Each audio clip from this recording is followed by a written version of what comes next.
Welcome. Welcome to Resurrect the Republic Truth Radio broadcast with Rudy and Aaron Davis. Today we are reporting on the case of Christian persecuted prisoner Free Lazor, who has been unjustly incarcerated for 35 years. The liars in the FBI, DOJ, and BOP will need to be called out, and our brothers and sisters in bonds need to be set free. We don't need just prison reform to get prisoners jobs. No, that 800 number, I think. When they're set free, that's what Trump is recommending, is that we get prisoners jobs when they're set free. What we do need is a massive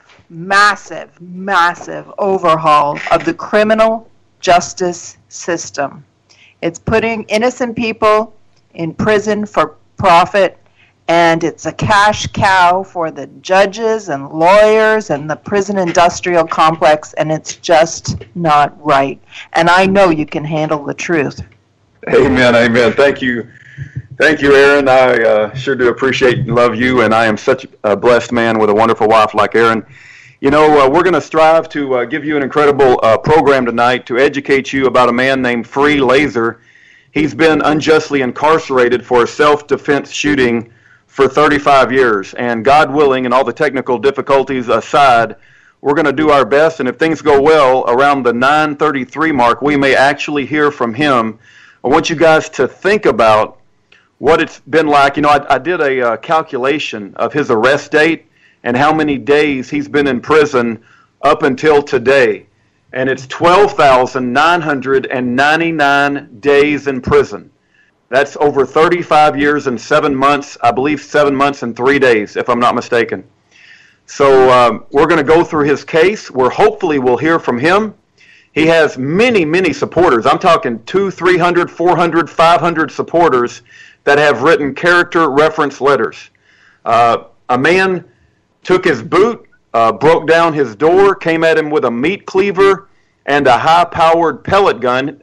Free Lazor did not know it was a pellet gun at the time. He didn't know that it was a pellet gun, but he came at him with a meat cleaver and a pellet gun after breaking down his door, and Free Lazor defended himself. I'm going to read you guys a Bible verse.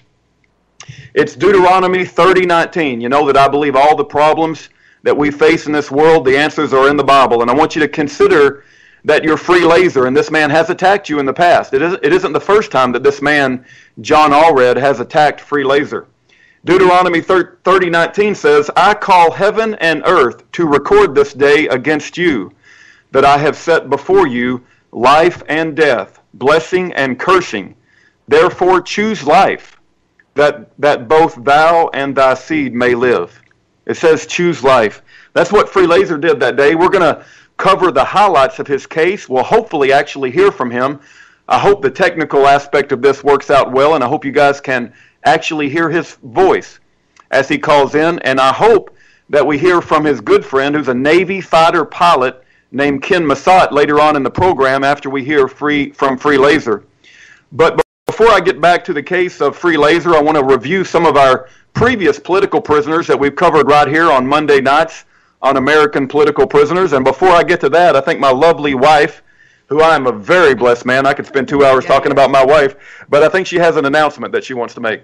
I love when you recap the prisoners that we've already covered before in weeks gone by, because I want everybody to remember them when they say their prayers at night. And the reason our phone isn't on silent is because we are waiting for Lazor to call in. So the announcement I have for tonight is that Tom Lacavera Stewart is traveling to an undisclosed location in Oregon. We will be standing in place for him, Christian patriots serving the cause of freedom. He says he is grateful for RTR Truth Media, for Aaron and Rudy, us, his wife Lori, and his co-host Lori Anderson. We're building a team. He says he wants us, no matter what, to always have the show and truth and the message of political prisoners and the truth to go on no matter what. I said to him, this announcement sounds a little bit ominous, but anyway, I'll carry on. He said he just watched a 9/11 movie before he got on on the plane, so that's why it sounds like this, but whatever. For those who want to support the effort can go to rtrtruthmedia.blogspot.com and also Chatango if you want to chat in there, and support his latest required trip of this trip of his to Oregon. And he thanks you for your support.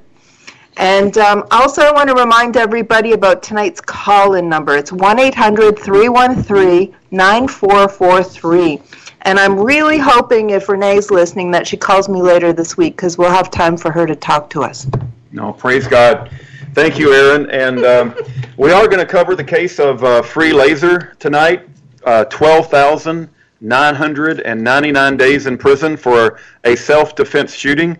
We're going to bring up various aspects of his case, and it's going to be impossible to cover all the details of his case in 2 hours, but we're going to cover the highlights, and I pray that you listen and educate yourself about this Christian brother in the Lord that has been a bright, shining light in the California Department of Corrections. And I hope that during this broadcast you learn about the resources where you can learn more information. He's got a Facebook page that's ran by a good friend of his. He has his own webpage, free-lazor.org. And we have him on yearofjubilee.com. Jubilee spelled with one E, just like the King James Bible.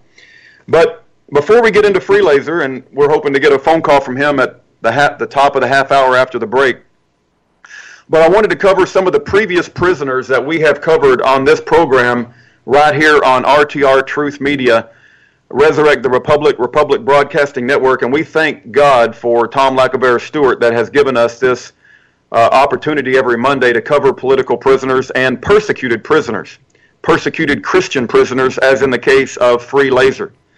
But many, many weeks ago, it seems like every Monday rolls around really quick, we covered the case of Yori Von Kaul and Scott Fall, both of whom have also spent over 35 years in prison. And I'm going to cover the highlights of these men as we go through this review, but I want you guys to watch a movie called Death and Taxes, the story of Gordon Kaul. Jack McLam was very prominent in that movie, and if you haven't seen that movie, Death and Taxes, you are missing out on a piece of American history. But Yori Von Kaul is the son of Gordon Kaul. He's been in prison for over 35 years. He was only 23 years old at the time. And Scott Fall has also spent 35 years in prison. And neither one of those men shot anybody, nor did they do anything that deserves 35 years in prison. They should not have spent a day in prison. They did not receive a fair trial. In regards to Yori Von Kaul, he recently put out, I believe it's around a 40-page document called Code Name Marmurs, M-A-R-M-U-R-S. He brings everybody up to speed about his case, and that document has been posted on Year of Jubilee. Scott Fall has asked his brothers in the Lord and sisters in the Lord to fill out a 9-question survey. He simply wants you to read the survey and give your honest answers. About 70 to 80 people have done that so far, and we pray that we can get a lot better response than that. But thank you to the 70 and 80 people who took the time to fill out the Scott Fall survey. During our RTR broadcast, Pat Shannon went through with us the blow by blow on what happened that fateful day on February the 13th, 1983, with Gordon Kaul, who I consider an American hero. So we praise God for the life and testimony of Scott Fall and Yori Von Kaul, and we pray for their soon freedom. The next man that we covered is David Hinkson, who spent 15 years in prison on a 43-year sentence. He's a modern-day Nikola Tesla. I believe he has treatments for cancer. I believe he has designed the real Galt motor. These are, you might consider, outrageous claims, and I was skeptical in the beginning, but I'm no longer skeptical. There is a book that's been written by David Hinkson's father called Cesspool of Judicial Corruption. There's also about, I think, a 45-minute video of the same name, Cesspool of Judicial Corruption, the David Hinkson story. We interviewed David Hinkson's father, and we went through the case of David Hinkson, and I refer to him as America's most provably innocent political prisoner. We are suffering as the body of Christ and as Americans and as all humanity because David Hinkson has been put behind bars. The next man that we covered is the story of Jeffrey Winehouse. Jeffrey Winehouse, there's a video I would like for you guys to watch called The Government Hit on Jeffrey Winehouse. The police lied, covered it up. The FBI did not hold the Missouri Highway Patrol accountable. And we have the video of how the bullets, 40 caliber hollow point at point blank range, 2 of them bounced off his head and 2 of them went through his chest. The police officer said it was eerie when he sat up on the gurney as they were carrying him to the ambulance. It wasn't eerie. God saved his life on purpose. But I'll tell you this, Jeffrey is going through some incredibly difficult times right now today. He's been in prison, I think, over 7 years. His wife and children just recently had a chance to visit him, and Jeffrey is in very, very bad health. His wife reported that if something doesn't change and the governor doesn't pardon him, and if God doesn't work a miracle, Jeffrey Winehouse will die in prison because he needs emergency medical care, and he's being denied that medical care. So I can't stress enough how serious the situation is with Jeffrey Winehouse. The next man that we did a show on is Charles Dyer. We interviewed his mother for over 2 hours. May everybody have a mother like Jan Dyer. I want you guys to read a document called Operation Floodlight. I want you to go look at the speech that Charles Dyer did called Give Me Liberty or Give Me Death, and you'll know the heart of the man after you listen to that speech. We believe they charged Charles Dyer with very heinous crimes in order to get people to turn their backs on him. But when you evaluate the evidence and you realize what happened, that Charles is the victim of a viciously vindictive, pill-popping, adulterous Jezebel wife in the middle of a savage custody battle, you'll realize that Charles Dyer is innocent, and he was targeted because he would have been a leader today had they not put him in prison. Yes, he would. He was fantastic at preaching liberty. Charles Dyer needs to be reminded about the gospel of Jesus Christ, and he needs to hear your testimony about how Jesus Christ can get him through this. I want you guys to imagine that he was an active Marine, had seen active combat, had held his brothers in arms, had seen them die in his arms. And now this has happened to him. He told his mother that he would have rather died with honor in Iraq than be sitting in this Oklahoma prison. On false charges. On false charges. I pray you guys keep Charles Dyer in your prayers, and his family too. Russell Landers has been in prison over 22 years. He was with the Montana Freemen. There's been books written about him by Pat Shannon on Any World Report. I pray you check it out and look up the story of the Montana Freemen. And Russell Dyers has a strong relationship with the Lord. We've collected over 60 or 70 letters from him from prison. He's also in the CMU prison. If you don't know what the CMU prison is, you need to know. Go to YouTube and type in the secret prisons you've never heard of. That's where they put people that they want to silence and keep their message quiet because they are afraid you cannot handle the truth. The next man we covered is Schaeffer Cox. We had Angela Clemens on the line. We covered Schaeffer Cox for over 2 hours.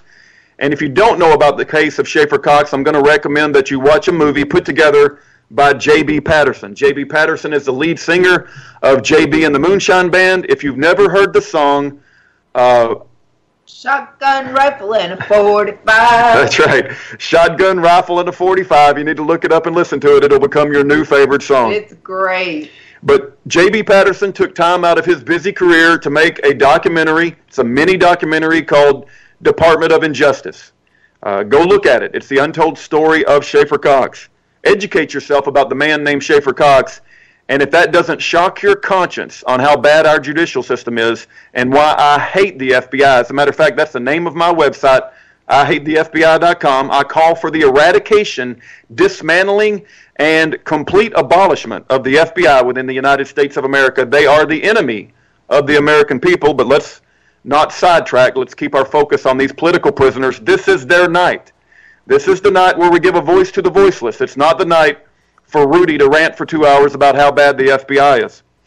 The next group of political prisoners that we covered is Ed and Elaine Brown, Daniel Riley, and Jason Gerhard.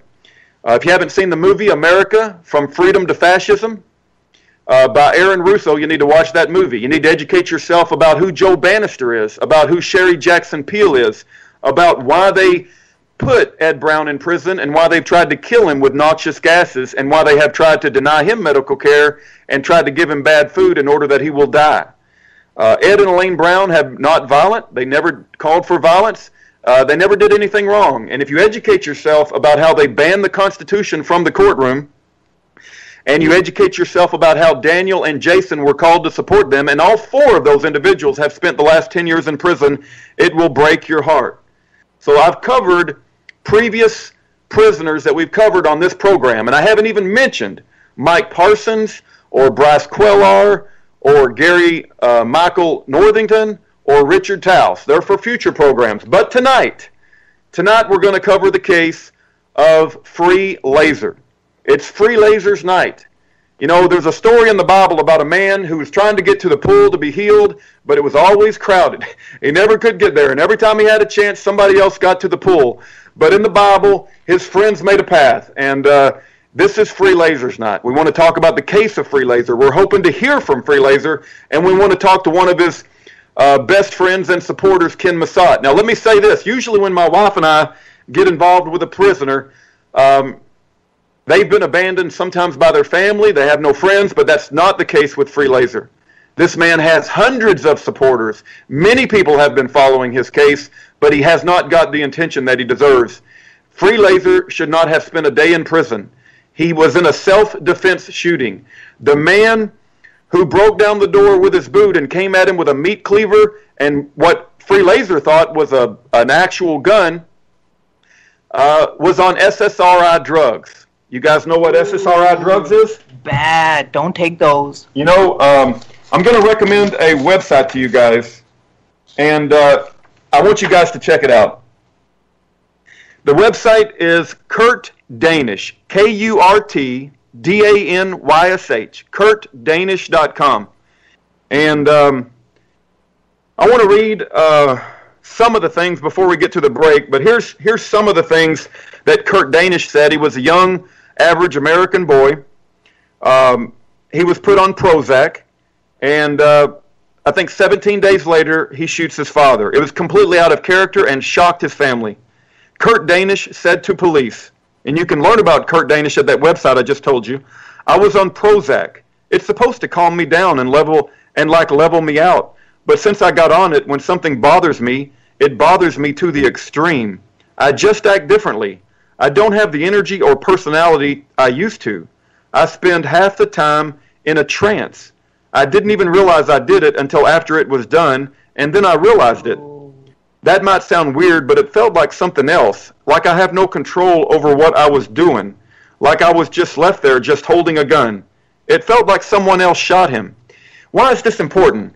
This is important because John Allred, who is the man that Free Lazor defended himself against, was on SSRI drugs. Let me go on to read. "This is how my son," now this is Kurt Danish's mother, "this is how my son Kurt described the moment he realized that he had shot and killed his father. Kurt's story began 17 days earlier when he was prescribed the drug Prozac by a general practitioner who failed to perform any psychological testing.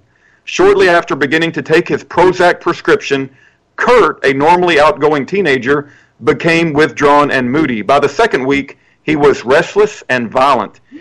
He got into a fight with his best friend and purposely crashed his truck into a stone wall. This was, to say the least, out of character for Kurt. Tragically, only 17 days later, his first dose of Prozac, Kurt shot and killed his father, the one person he loved most in this world. The shooting was a complete shock and made no sense to anyone who knew Kurt and his father. It was clear that Prozac had caused a drastic, violent change in Kurt. In spite of this fact, Eli Lilly and Company, the maker of Prozac, claimed that their drug would not cause aggressive behavior. As a result of this claim, and regardless of the fact that Kurt had no history of violence prior to Prozac, he was convicted of murdering his father. And we're going to cover this, and we're going to take a break. But I hope you guys stick around with me and learn about the case of Free Lazor, 12,999 days in prison and counting. Welcome to the place of the left's hypocrisy. Little pink houses for you and me. Welcome to the face.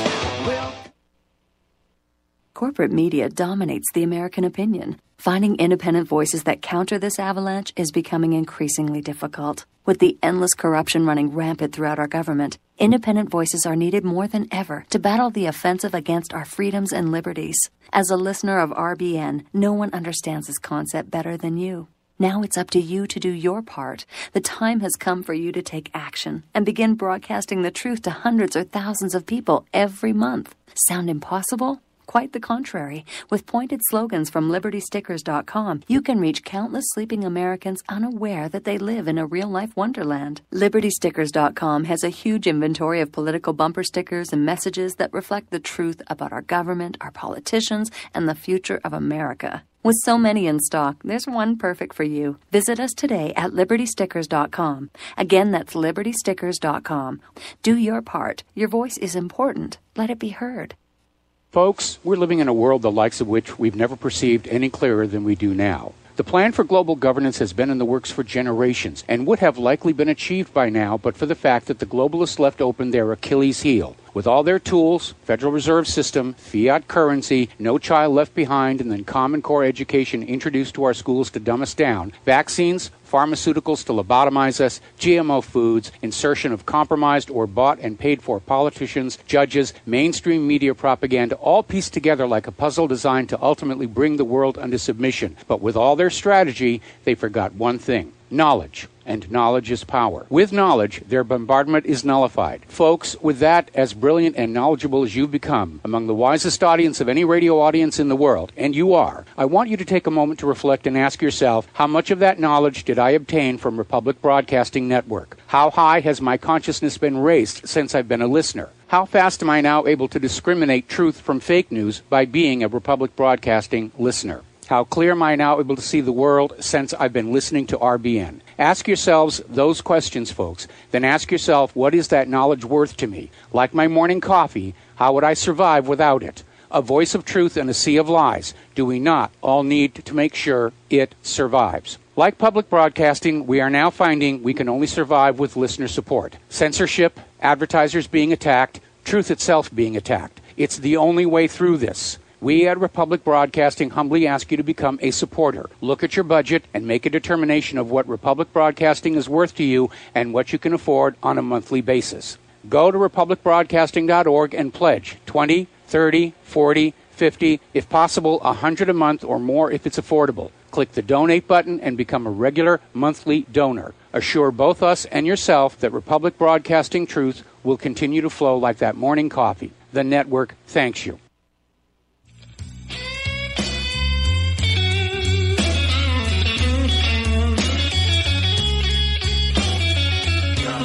Texas. Welcome.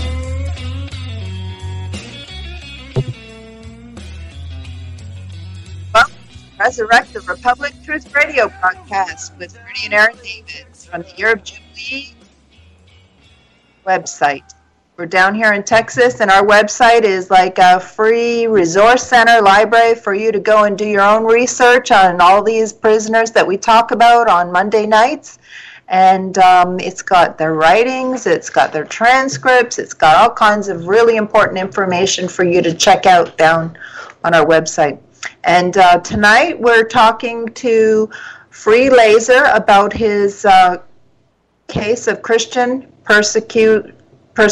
And you'll find out why we call it that.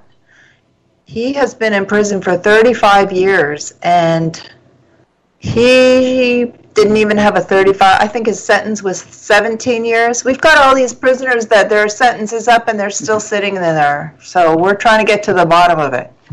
Amen. He has had an absolute nightmare with the Parole Commission Board, and I think they have targeted him because he is a Christian, a bright, shining Christian in the California Department of Corrections, and he is an activist not only for his own case, but he's helped many other prisoners, and he's not afraid to write up, reports in the system when he sees injustices, and that means he has become a target of the guards and the warden. And so where he should have been out 17 years ago, 18 years ago, they continue to deny him parole because he is such a non-compromising, strong Christian within the California prison system.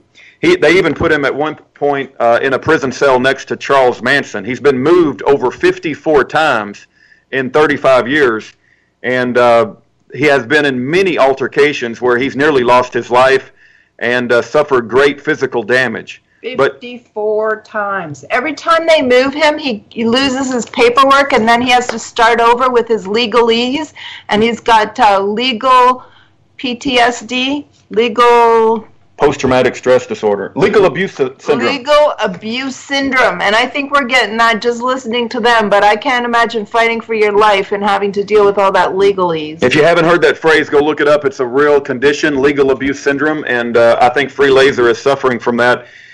I want to say this again. We simply cannot cover all of the details of his case. Matter of fact, Free Lazor has done a 6-part audio series where we recorded him from prison last, I think, probably 2 to 3 hours, where he goes through his what he calls his 3552. And it's 35 issues supported by 52 exhibits that document injustice in his case. And it's worth your time to listen to his statement and listen to him go through the details of his case. But I want to finish this SSRI article that I was reading from the website Kurt Danish, DANYSH.com. It said Kurt had no history of violence prior to Prozac. He was convicted of murdering his father and sentenced for 22.5 to 60 years in prison. Finally, in 2004, 8 years after Kurt's conviction, the Food and Drug Administration, FDA, recognized that so-called SSRI antidepressants, including Prozac, can cause suicidal and or violent behavior, particularly in adolescents and children. Additionally, it has been revealed that Eli Lilly and company concealed data from 1988 which linked Prozac to violence. Armed with this new evidence, we hope to gain Kurt a new trial. Our goal is to obtain justice for Kurt and his father. Again, I bring this up because John Allred, who brutally kicked down Free Lazor's door and came at him with a meat cleaver and tried to kill him, and plus had violent episodes with Free Lazor in the past, had been on SSRI drugs. And I need to tell you guys a personal experience of mine. I have had family members that have been on Zoloft, and they all of a sudden, after they get subscribed Zoloft, they start talking about suicidal tendencies. That's personal experience that I've been involved with. As soon as I figured out what was going on, I called the doctor and I said, never prescribe that crap to my family member again.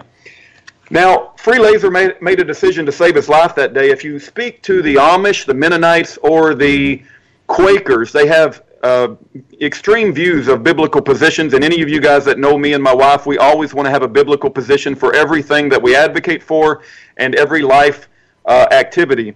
And I do believe self-defense is biblically justified. I'm going to recommend a couple of books. One of them is Stand Your Ground. Stand Your Ground, the Biblical Foundation for Self-Defense. There is also another book called A Time to Kill. That's not a phrase that I'm trying to be inflammatory. That's a phrase right out of the Bible. You can read it in Ecclesiastes. And the subtitle is The Myth of Christian Pacifism by Greg Hopkins. And while I have many friends that are Amish and Quakers and Mennonites, I believe they're good, godly people. I don't consider them my enemy. I know they don't want to harm me, but I believe they're wrong on this issue of extreme forms of pacifism. If you want to hear the counter view and what I consider extreme forms of pacifism, you can read this book by Leo Tolstoy.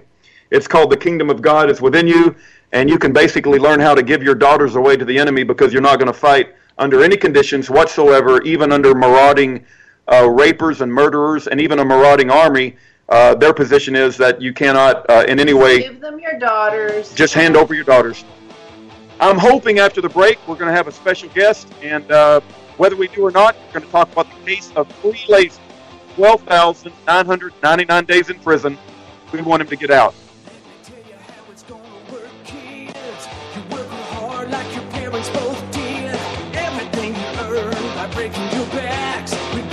Distribute when we make our big tax. Hey, sit down, don't be a jerk. You are tuned in to the Republic Broadcasting Network. Visit our website by going to republicbroadcasting.org.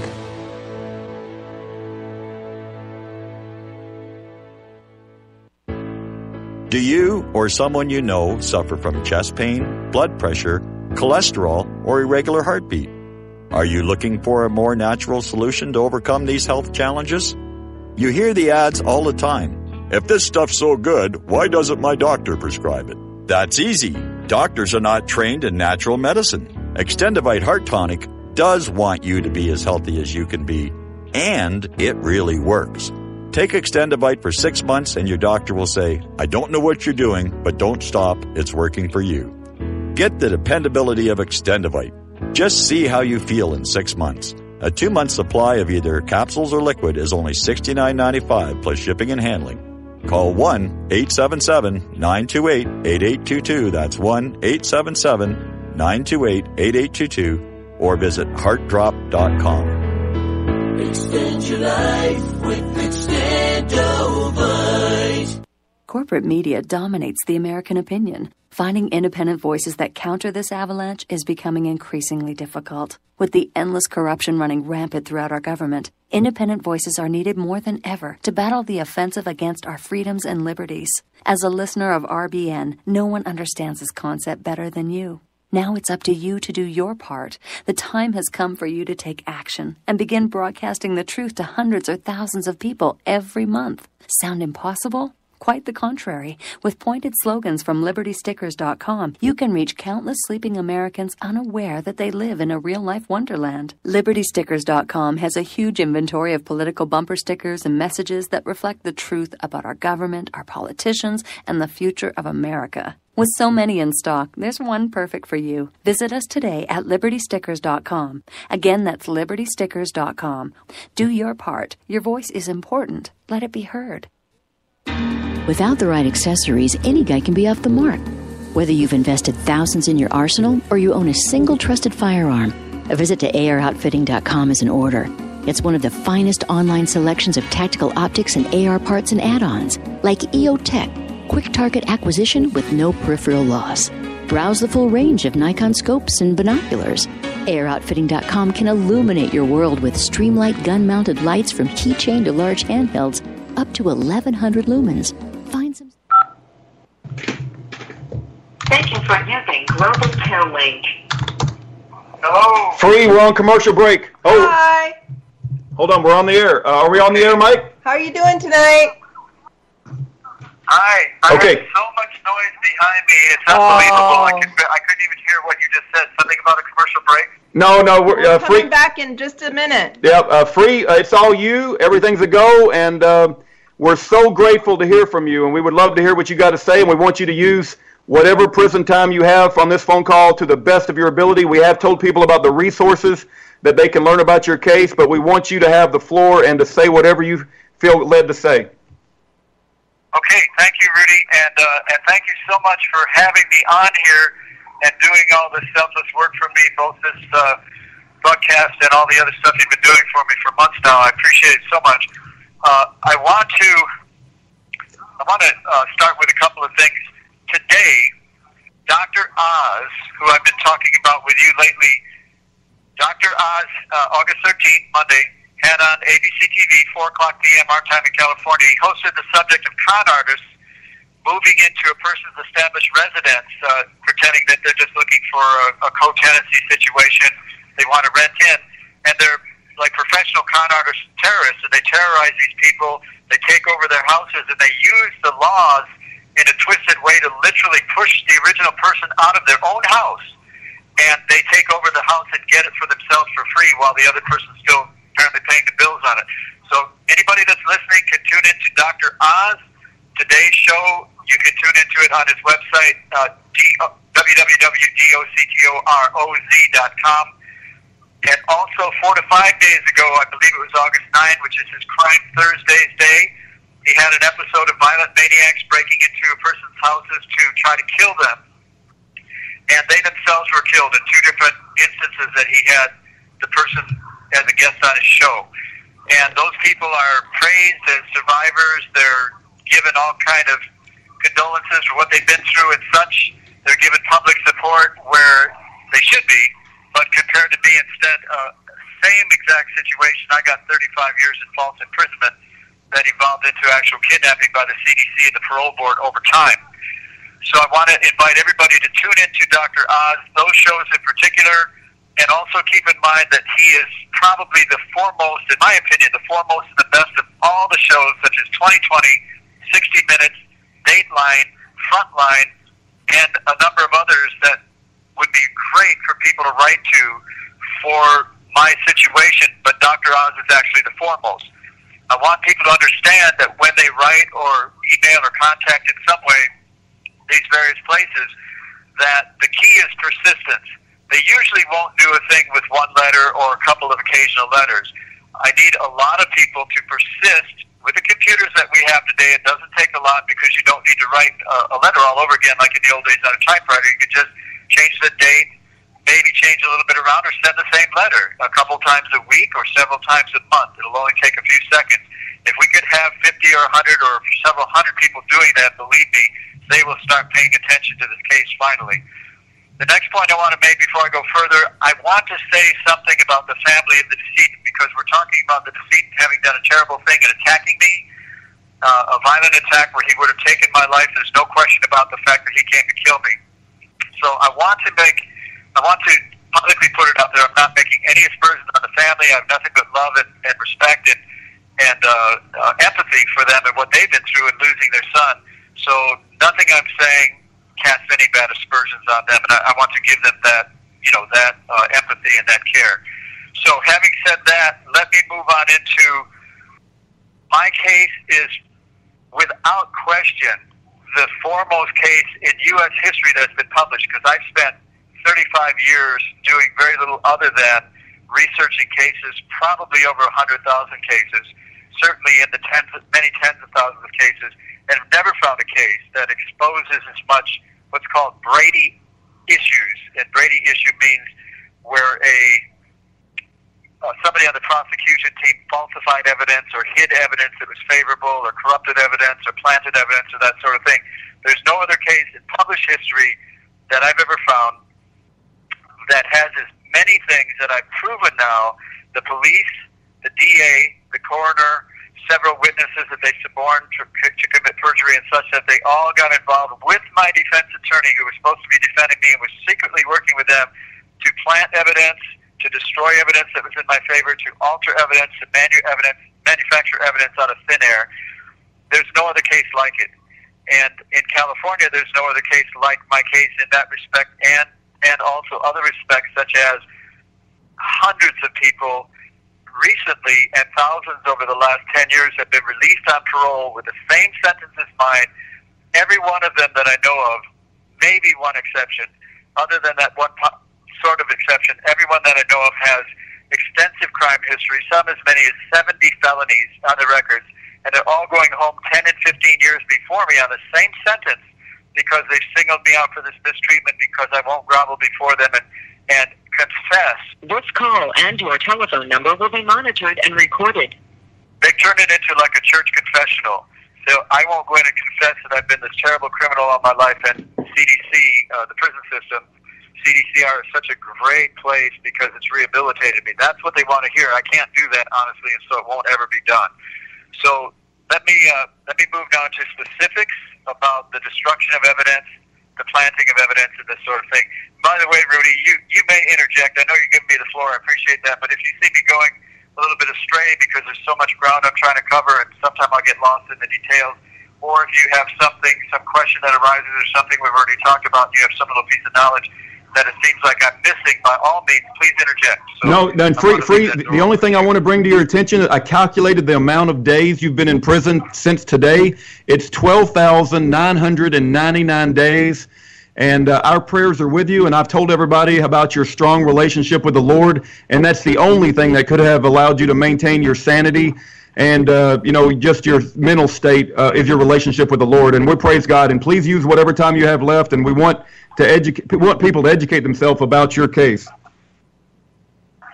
Okay, and I say amen to that. And by the way, I've arranged to be able to get more time here with the cooperation of a few people so I can hang up and call you right back. Is that going to be okay to do that? I can even do it a few times in a row, I believe. You bet. We can certainly try to arrange that. Just keep in mind there are some hard commercial breaks that we'll have to take, so we'll deal with those as best we can. But this is your program, Free, and we want to hear from you. Thank you so much, Rudy. Okay, let's start with some of the things they destroyed, planted, manufactured out of thin air. First of all, the body of the attacker.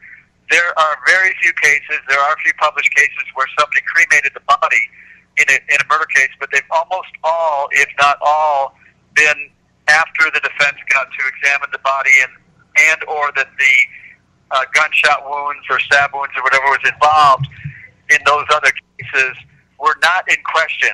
So it didn't create any problem with the case. It didn't create an unfairness for the defendant. Or in any case that it did, the conviction got reversed and they got a new trial. Or they got the thing thrown out because they destroyed the body. In this case, they not only cremated the body, but they cremated it very hastily, and they made sure they did it before me, my attorney, or anybody on the defense team, assuming that I would have had a good defense attorney, would have been able to get access to it. So they deliberately destroyed that, and then they had the audacity to lie, to say that there were a certain amount of bullet holes in the body that there originally couldn't have been because of the amount of bullets left in my gun and the amount of bullets they originally, or bullet casing shells they originally found at the crime scene. So they started there manufacturing the whole case against me with a fake amount of extra wounds, a fake amount of extra bullet shot, and so forth. And all they had to do was claim it because the body was already cremated. Now, they did have some autopsy photographs. It took me about 18 years to get access to those after my conviction. And when I got access, it proved that the bullet hole they kept saying was shot from his back and came out his front, i.e. that I shot him in the back, which was, just a terrible lie that they made up. It shows that couldn't have been because the hole coming out the back was a little bit larger than the one going in the front. And we know that it's a common thing for somebody to get shot, a through shot like that the hole is bigger coming out than going in because the bullet starts to spread. So anyway, they cremated the body. They deliberately did that. There also are two police records, two totally separate records showing that there was originally an autopsy done by a whole different coroner than the one that did an autopsy that was eventually the only one used in my case, the only one ever referred to. I didn't know about these other autopsy reports and autopsy done by a different doctor until I was already in prison. So there's their own state's evidence shows that there was somebody else did an original autopsy report which has been buried forever, completely from day one. And they brought in a coroner named Angela Ozoa, who has now been busted for falsifying autopsy reports in other cases and busted for committing perjury before the Ninth Circuit Court of Appeals judges in his cases where he got proven to have doctored autopsy reports. So we have a couple of things going on there with the body, the false autopsy reports, and now let me move to what I was attacked with when John Allred was the man's name, the decedent. When he attacked, he kicked and smashed on my locked bedroom door, smashed his money against it 12 to 15 times, I would estimate, until the door completely broke loose and the whole thing flew open with splinters flying all over it at me, on my body, and my face. Just a total panic situation. He swung an object through the door, which turned out later to be a meat cleaver, which was photographed by the police at the crime scene right after they arrived and took me and him away. They were photographed, so it's right there in the crime scene, and yet they later admitted off the record outside the presence of the jury that they gave that to the decedent's mother long before the trial ever came up. That any first-year law student would have had the case thrown out, so they couldn't have even taken me to trial because of that alone. And we have 25 or 30 items like that of evidence of things they did like that. So the meat cleaver, it was a meat cleaver. He swung it at me, tried to chop me in half with it, caught the phone cord. I was on the telephone when he kicked down the bedroom door. I was talking with a tenant-landlord dispute agency about the problems of he and his uncle threatening me and trying to drive me out of my own house. And that is what comes into play in the first thing I mentioned earlier about the Dr. Oz episodes where he profiled these kind of people, these con artists coming in and making somebody move out of their own house. That's what they were trying to do. So we have the meat cleaver situation. He had a high-powered pellet BB pistol that looked so real, like a real gun. What his intentions were with it, we don't know. But it was originally listed by the police as a real gun because they thought it was too, until they examined it more closely, assuming they didn't switch that for another gun. Allred's fingerprints were on that gun because there was blood on it, and you could see, like if you take a piece of Scotch tape and you rub your thumb in the dirt and you press your thumb on the Scotch tape, you'll see your fingerprints in real great detail. Well, the tacky blood had Allred's fingerprints and handprints on it, just like that. You see it with your naked eye up close. And so, knowing that, the police took that, and for the only time we've ever been able to find in U.S. judicial history, still to this day, they took it and put it in an autoclave, which is a heat steam sterilizer that dentists use to sterilize dental tools and other scientists use for various different things. They put it in there, turned it on, and made sure that it made the blood all run so that it destroyed Allred's fingerprints on the gun. So they could later argue to the jury, without the jury knowing they did that, later argue to the jury that there were no fingerprints of Allred's, that I wiped the gun with a towel, and that's why there's flowing of the blood. It's actually flowing, but they call it smearing. And this is all just speculation and conjecture, just stuff they made up. And interestingly, too, that towel that they say I was right there at the crime scene, and they say I wiped my fingerprints off the gun with it. Interestingly enough, we proved, and it was admitted by the medics that I called to save the guy, that they brought that towel with them. So it would have been possible for me to do that because I was already taken from the scene before they brought that towel there. So they got caught in that line, but the jury... You have 60 seconds remaining. They knew for a brief second that there was a question about a meat cleaver, but Schroeder, my attorney, would never tell them why a meat cleaver was even relevant in this case because he made no mention that it was Allred's and that it was attacked by it. They just probably wondered why did they... This call and your telephone number will be monitored and recorded. My whole trial was done that way. So we're about to be cut off here, so I will hang up, Rudy, and call back in a moment. You have 30 seconds remaining. Hey, Free. Do you leave any time for any kind of commercial break right now? Yeah, we will have a commercial break, and we may not be back until the top of the hour. But if you can call back, you can just listen and then call back once the commercial. We'll get you on once the commercial break is over. You want me to try right now? In a few minutes? Is it possible to wait? I don't want you to lose your place at the prison phone line. So if you have to maintain your place in line. No, I won't. Got it. Okay. I won't. I got him. All right, that was Free Laser. I think we're going to receive another phone call, which will be a blessing. But I want you guys to imagine you spent 12,999 days in prison, and you're having a hard time getting your voice out. And the purpose of this program is to give a voice to the voiceless, to advocate for who we believe are innocent prisoners caught up in a wickedly insane judicial system. As my wife said at the beginning of the call, we need more than just prison reform. It isn't just about giving good jobs to prisoners once they get out of jail. We got 4% of the world's population. Some people say 5%, but we got 25% of the world's prison population. We got a serious criminal justice system problem.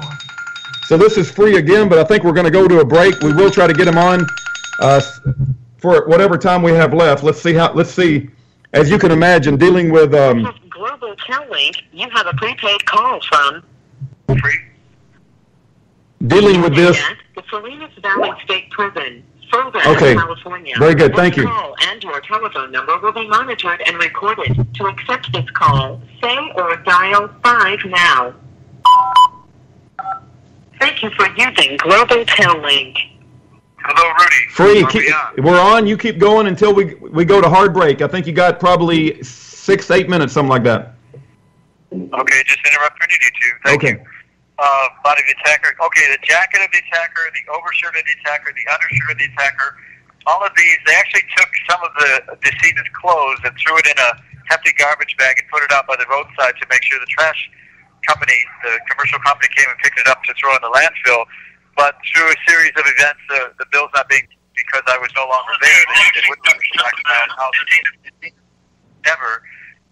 Because of that, the property, the garbage bags ended up being picked up by friends of mine and brought to my house. And when I opened them up, I found these things the police threw in there that they were trying to destroy. One was the doorknob that was took 2 long screws for them to go through the trouble of unscrewing to get the doorknob off the door, because the shaft of the doorknob, which is very hard steel, was bent.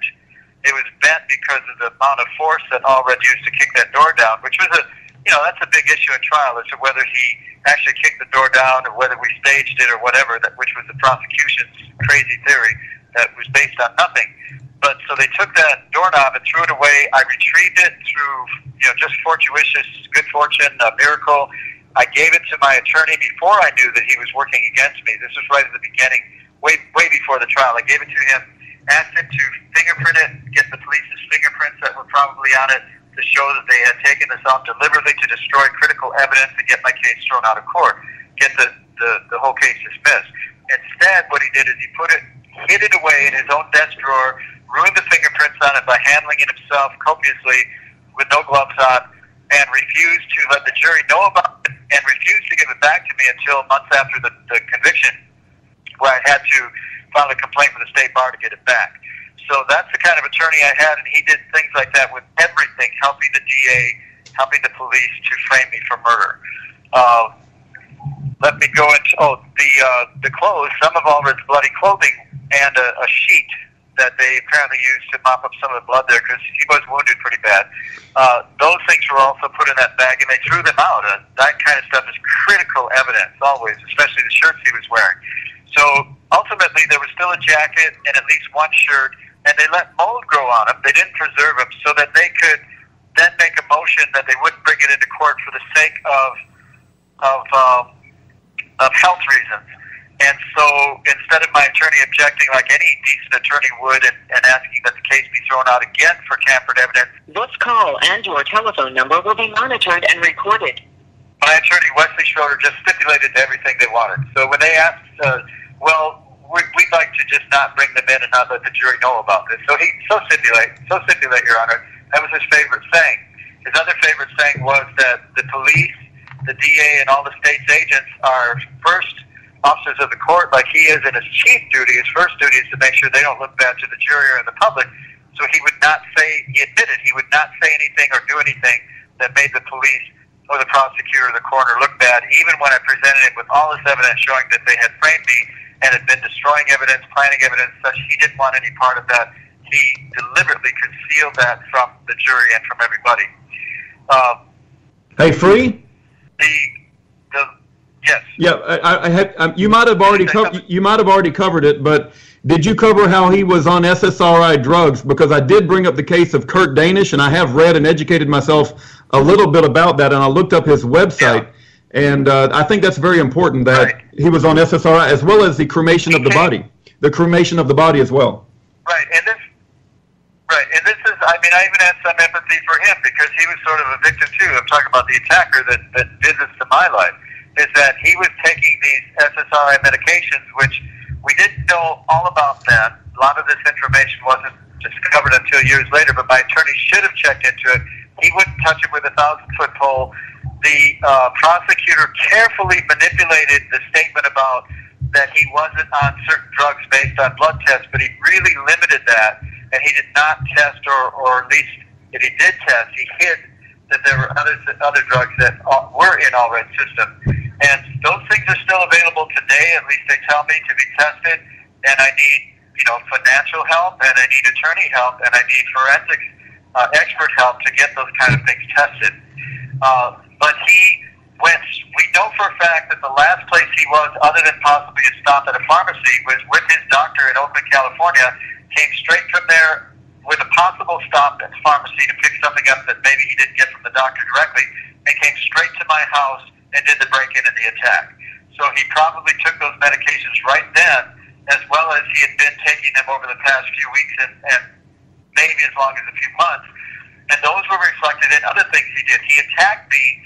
The shooting happened January 10th, 1983.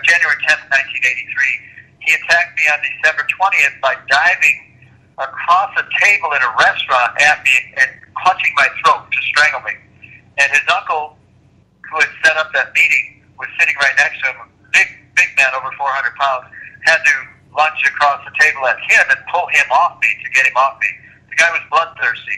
But I do recognize that maniacal behavior of his was evidently because of these SSRI drugs, because normally throughout his life, he apparently was not that crazy of a guy, or at least that's what some of the witnesses said, although some of those witnesses we later proved committed perjury in other areas, so I'm not real sure about that, but I'm trying to actually give him the benefit of the doubt. Let me move on to the next thing. I was going to mention low power bullet loads. The bullets in my gun were substandard reloads that had low powder load, which means they had very little knockdown power or effective power. They were not what would normally come out of a 45 gun because they were not standard 45 bullets. It's the bullet that counts, not the gun. So the DA and the prosecution team and the police who were falsifying the evidence made a big deal out of the fact that, oh, this was a 45 gun and it would have knocked out anybody within one hit. Well, first of all, almost all the shots grazed him and didn't hit solid. The one went through him, as I discussed earlier, and they lied. And they told the jury repeatedly that these were standard loads that would knock down the person, so I shot excessively, didn't need to shoot all the shots I did. And which brings up a whole lot more stuff, that there were shots made that were not made from my gun because one of them couldn't have been.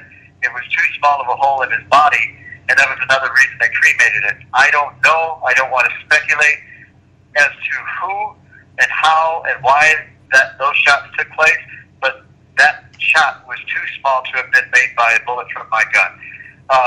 So there's so much fraud in this stuff, so much mystery still, so much cover-up, so many things they've been busted for and caught now, but did not come out ever in trial. It took me years to gather this stuff from prison. After I was convicted, there's so much that the case is just one of the most bewildering cases in the history of this country in terms of judicial cases. All red shoe prints on my door. Fortunately, and perhaps it was by accident, or maybe they didn't know that they were going to get something favorable, but the police dusted the shoe prints on my door, and they matched up an exact match with Allred's unique shoe pattern and some scars on the bottom of his shoes, so you know it was his shoes absolutely. So it showed he violently kicked in the door repeatedly, and yet they argued that it wasn't necessarily his shoes because it wasn't 100% proof that it was his, which is ridiculous because it proved absolutely 100%.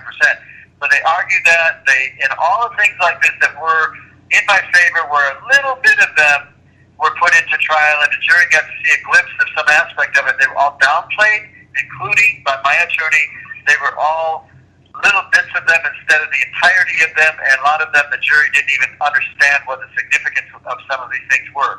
So there's almost nothing in my favor that was put in this trial. We had all the stuff that was in my favor available, and my attorney made sure that he helped the DA suppress and hide and alter all of this evidence that was favorable to me. Talking about the searing, wiping effect of the... Yep. Did you cover the motivation of why John Allred would attack you violently? And what was motivating him? I don't know if I heard you. Okay. Okay.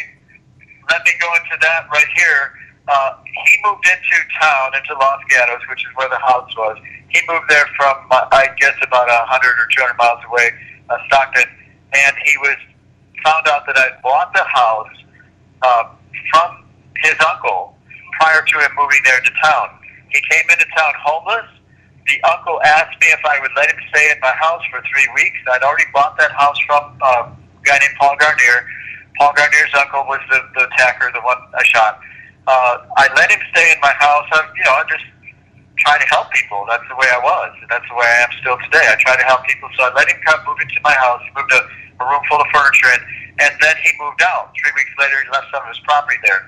So he was jealous that I bought the house and the structure was no longer belonged to his uncle. He wanted to inherit that house, and now he couldn't because I was in the way. So that was his grand motivation he did various tactics of trying to stir up the uncle against me, trying to stir up other tenants against me that he had met because I had 2 other tenants in the house at various times through the half a year that this whole saga went on before the shooting.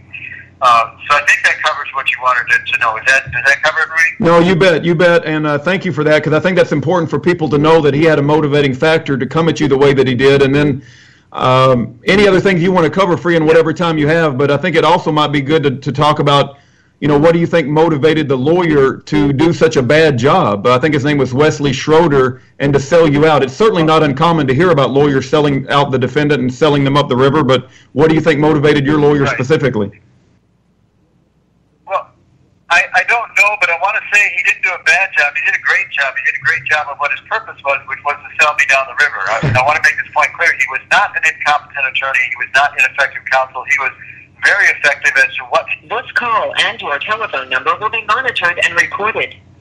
We've proven this over and over again. He sold me down the river. He either owed something to the DA, made a deal with the DA, or for some reason, something going with the DA and the police that he sold me down the river. There's no question about that. It's just one item of proof after another, building up into the hundreds of different things that he did to make sure I went to prison.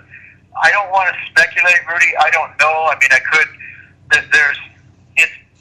There are possibilities and more than possible, even some probability involved in things like his close relationship. They traded cases all the time. They even admit it.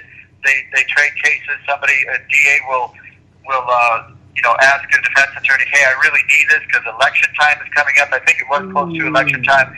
Election time is coming up. I need this. Here, I'll give you this guy if you give me this guy. These things happen all the time.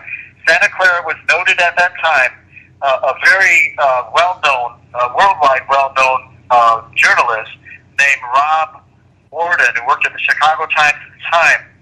When my wife contacted him in the 1980s, working on my conviction case, trying to get me out of prison, Rob said that it was known in their industry that Santa Clara County was the most corrupt judicial county in the whole United States.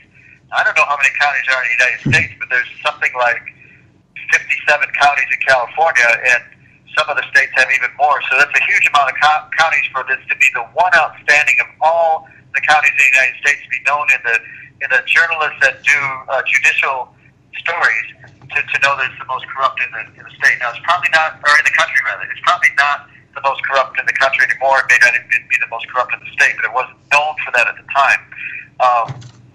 So I can only speculate. I'll mention there was another attorney that was much like Schroeder that was also in Santa Clara County. His name was Tom Johnson. My wife, as a certified paralegal working under an attorney, did all the footwork on his case, on the case that Tom Johnson was handling. And long story short, they had a man that was accused of murder, and he was given special circumstances, so he was facing the death penalty. And when they switched and got a decent attorney, switched Johnson out. And Johnson had been paid, I think, about $200,000 to take this case. When they switched Johnson out and got an out-of-state attorney named Jeter, I forgot his name, from Texas, the famous attorney from Texas. He didn't have any ties with the people here. He got the district attorney put on the witness stand and examined him, asking him why they had the death penalty on this case when it shouldn't have been a death penalty case. And he said because Tom Johnson has 60 seconds remaining. Defense attorney that had been paid so much money to defend this guy kept pressuring the district attorney to put on and leave on the capital murder charges because that attorney got an extra $10,000 from the state for a capital case. So this is the kind of corruption and evil that they would sell a guy down the river, and he kept trying to pressure that man to take a deal for murder, life without possibility of parole, so he'd avoid the death penalty, when there were no circumstances that we even would allow the death penalty. You have 30 seconds remaining. Schroeder's cut of the same cloth. The attorney I had, Wesley Schroeder's cut of the same cloth, and would do that same type of thing, and did that type of thing, and worse. We're getting down to the last 50.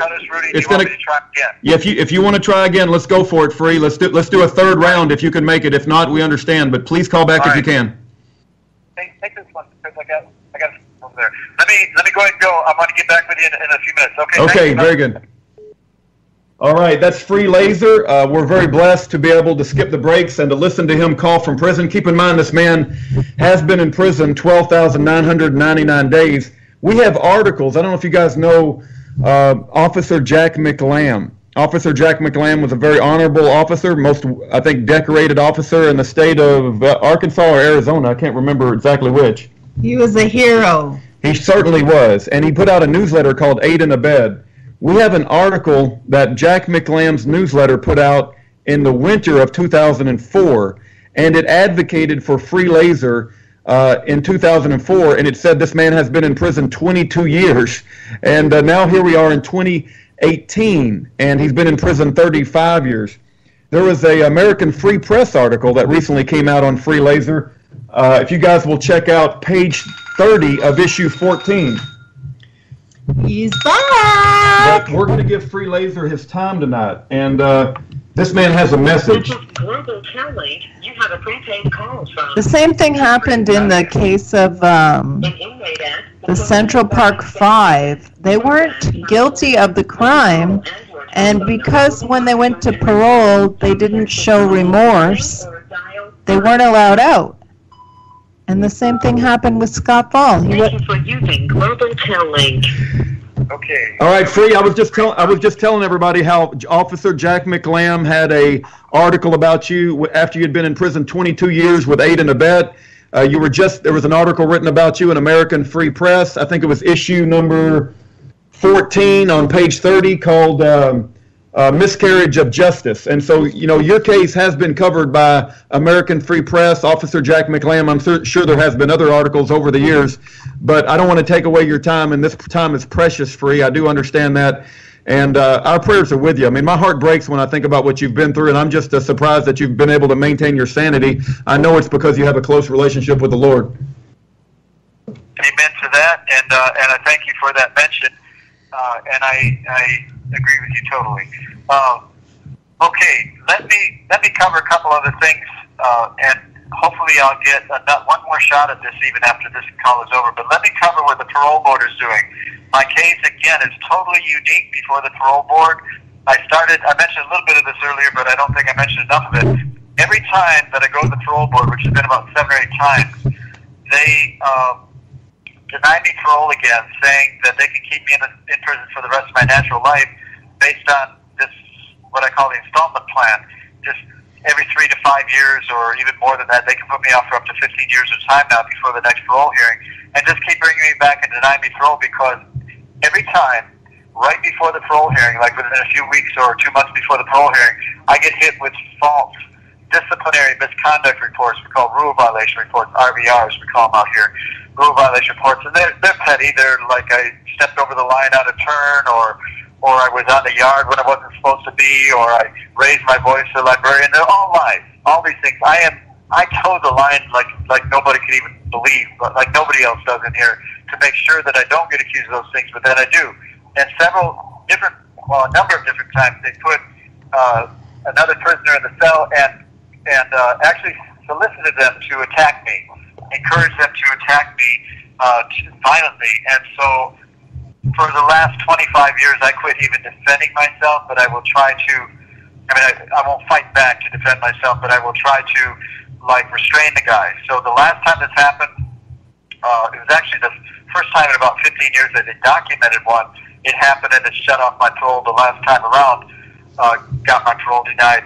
They had a guy attack me in the middle of the night, and all I did is put him in a bear hug and pounded on the door with a hard cup to get the cop's attention at like 1:30, 2:30 in the morning, and got him out of there. And the police that came there at the time, the guards said they knew I didn't do anything wrong. They pulled the guy out, and they said nothing would happen to me. But they brought the next crew on the next morning, early in the morning, and it was people that were in cahoots with setting this whole thing up. So they set me up with a false rule violation report, found me guilty.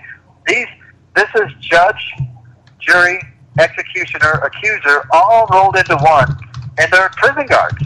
So prison guards, a judge, actually supposedly a jury, and then a judge for sentencing, took 8.5 years of my life. That was my sentence. 17 years cut in half was my sentence for murder.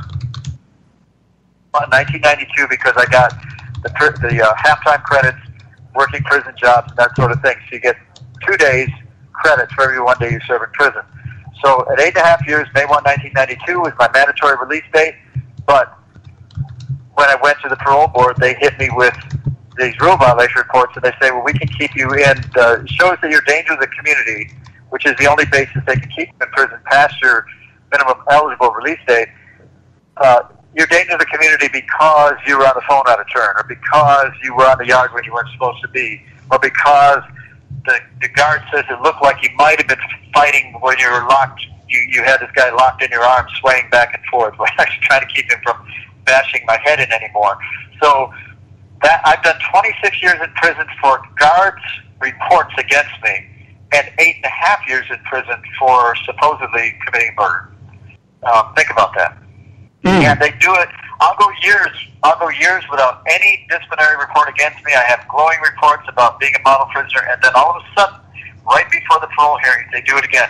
They told me in 1984, when a guard attacked me and almost broke my neck, almost killed me, was afraid that I was going to file a lawsuit on him, told me that if I didn't back off all complaints against CDC and all of their employees, and I had a number of them by that time, that they would start hitting me with false rule violation reports, and they would hit me with them for the rest of my life in prison and never let me go home on parole. And that's exactly what they did. I had never had a rule violation report before that. I'd been in prison over a year. I had, within 2 weeks, I had my first rule violation report. Within another 1 to 2 weeks after that, I had my second one. And from then, they just kept coming, but always right before my parole hearings. So go ahead. I want people to go watch the movie or read the book, The Stanford Prison Experiment by Dr. Zimbardo. I think you even communicated with the author of that book. And there was a documentary put out recently that kind of shows how, men's hearts become. And I know there's some controversy regarding the authenticity of that whole study, but I think it's still a good documentary for people to educate themselves about. And Free, if you don't mind, I would like to read something I printed out to prepare for this program.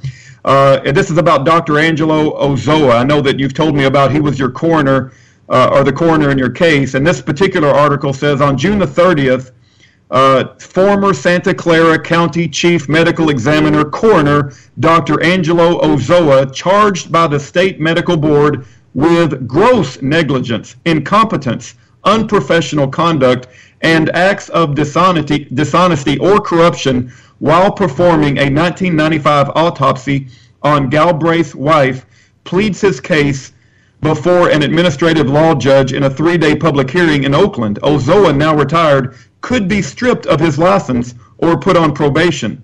So I wanted to share that. And isn't it true that they put guys who are there for life in your prison just before you're supposed to get out to rough you up? What's that again? Say that again. I remember you were telling me about this case of this guy, this co-prisoner or your roommate there in the cell, and he was bribed by the prison to beat you up, and he refused to do it, right? Yeah, I think you're talking about Sutton, probably. Sutton? Yeah, we have affidavits. Harwood. Yeah, I know this has happened multiple times. There's another one, Harwood. Hello? We're here, Free. I'm sorry. I think there's a delay. Yeah. There's been a lot of. They've done that to me a lot of times. That's only very few of the affidavits and declarations about that sort of thing. This call and your telephone number will be monitored and recorded. I had more than 300 affidavits and declarations of things like that. Not all of them were that same type of thing, but where the guards were doing terrible, abusive things to me of a nature like that, or other things just as bad. But the main thing is, besides, they set me up to be murdered 13 documented times and that sort of thing. I don't want to go too much into that. The reasons why are because, the reason I don't want to go too far into that right now is because I have to hand it to whoever's done this. Over the last 2 years roughly, CDC has really cleaned up their act. So they're not doing a lot of really bad things like that to me these days. And so, there's still some nasty things they've been doing every now and then, including just up to the last couple of days. But they're real mild compared to what they've been. But, yeah, that's the sort of thing I was talking about where not only were they setting me up to be brutalized, in some instances killed, but they were also, if I lived through it, which I obviously did, they would then always, or almost always, accuse me of being a co-combatant, i.e. somebody who was fighting when I swore off fighting and wouldn't do anything, but barely put my arms up to block blows or put somebody in a bear hug to stop them from bashing my head in, way back as much as 25 years ago and ever since. But they would still just lie and write reports saying I was fighting, and that got my parole taken away over and over and over again. There's some really important things to go into, though, about the parole system itself, and that is that the parole system does not legally have the authority to even do what they're doing to call this a life sentence or a lifetime sentence. It's written in the statute. I shared this with Rudy over the last couple of weeks. I actually read some quotations out of the penal code. I have it here, but we're going to run out of time too quickly if I open it up and start getting into that. But there are several penal code sections anybody can look up. 3041B and C, actually A, B, and C, section 3041, section 1170.2, and let me see if I can remember. And section 194 I think it's point 4A. You can look up and see that these are not lifetime sentences. The only way that there was a lifetime on these sentences is if a jury found special circumstances in a case, and there were no special circumstances even charged in my case. That eliminates the lifetime. And yet they've just done what they wanted. They converted it, changed it into a sentence entity called 15 years to life, plus 2 for the firearm, 17 years to life, and say that that's now a life sentence that I have, and they can keep me in for the rest of my natural life in the installment plan. Also, there are a number of other acts of corruption that they're committing in that same arena, and that is the statute that I was sentenced under said I have to go to the parole board, absolute must, it's required every year, which means that I had 35 shots at going home. Well, actually it didn't start right at the first year, but after about the 8th year or 7th year, so we're talking about 27 opportunities I should have had going every year before the parole board, and I just don't think they would have hit me with those false rule violation reports every single year like that, because sometimes it took a while, a couple of years for them to follow where I was and keep track of me again and then be ready to hit me with those false reports. So I might have been home years ago. I almost certainly would have been home years ago had they followed that law. They changed that law over and over again. First they changed it from every year to 2 years, then they changed it to 3 years, then they changed it to 5 years, with several years in between each of these changes. When they did the 5-year one, the people protested in California. This call and your telephone number will be monitored and recorded. The legislature and the parole board insisted publicly that they would only use it for a Manson type of person, Charles Manson, or somebody of that nature. And sure enough, as soon as it passed, they used it against me. And I'm nothing like a Manson case. Wow, I've told it. Now they've changed it to where it can be as much as 15 years. They can put me on. 15 years? Did you say they can make your? Did you say the next? They can put me on for 15 years from my next parole hearing. If they want to, they can put me on for 15 years before the next parole hearing after that. Wow. And they can do that twice, and then my life's over. I won't live that long. So, and they're, but they're only using this for a person like me targeted. As I say, nobody in California history that has any kind of circumstances, even remotely similar to mine, where they have no crime history, trying to find even one of those in California, you'd be hard pressed.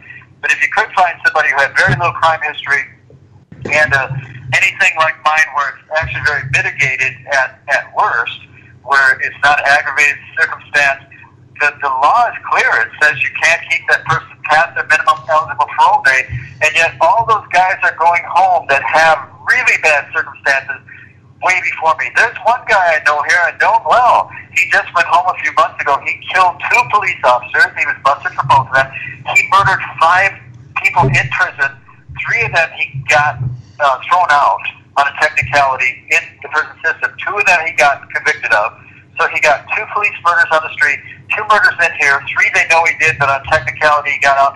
And he went home recently. And the same parole board that deemed him safe for society, and I'm not trying to, rain on his parade. He's a good guy. I think he has reformed. He wasn't a good guy all those many years, but, now he's a Christian and that sort of thing. I think he's genuine, but so I don't want to rain on his parade, and I certainly wouldn't say his name, but I'm just saying they keep doing this with people of that caliber, while at the same time, in the same era, the same year, they're denying me parole, saying I'm a danger to the community. I want your listeners to know, other than the shooting, I have never hurt a person in my life. Well, Free, I've never even emotionally done anything to hurt a person Free, in my life. I got to ask you. Okay, go ahead. Well, go ahead, Free. I've never done anything antisocial. I've never done anything destructive, even. I'm not a destructive person. And you have 60 seconds remaining. And I'm a danger to society before any of these other people who have these huge crime histories and these terribly heinous murders. Go ahead, Rudy. Well, I was going to say, Free, I was going to bring up that issue. You spent 35 years in prison. You must have had a violent criminal history. You must have dealt drugs. There's got to be some sort of criminal history for you to spend 35 years in prison on a self-defense shooting. But what you're telling me is there's no criminal history in your case whatsoever. Nope. None whatsoever. Absolutely. You have 30 seconds remaining. A lot of prisoners get picked up and taken into trial for new crimes they committed in prison, such as drugs, such as violence, such as murders, whatever.